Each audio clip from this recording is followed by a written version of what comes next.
પાડે તમે કહો હવે પિતૃપક્ષ ચાલુ થશે હા પિતૃ નડે છે આ નડે છે હા તો આ બધું કેમ થાય છે કારણ કે આપણે એમની જોડે જે કરમ બંધન નેગેટિવ છે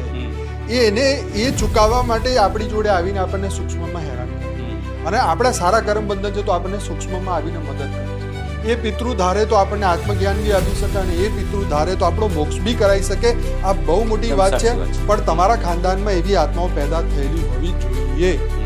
તો એ વસ્તુ છે કે આપણા કોની જોડે કેવા કરમ બંધન છે એ જ પ્રમાણે સુખ અને દુઃખ આપણને મળે. તમે આ સૂક્ષ્મ જગતની વાત કરી ને તો સૂક્ષ્મ જગતથી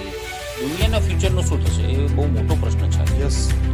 કે હવે સૂક્ષ્મ જગતવાળા જે નક્કી કરશે એ જ પ્રમાણે ધરતી ઉપર થવાનું છે. જેમ તમે કૃષ્ણ અવતારની વાત કરો તો ભાઈ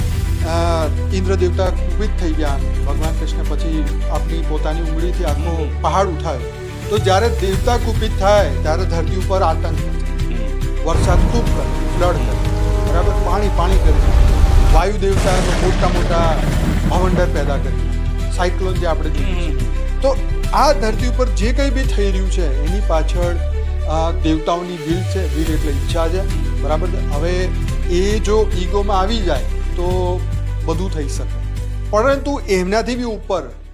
દેવતાઓથી બી ઉપરની એન્ટાઇટીઓ છે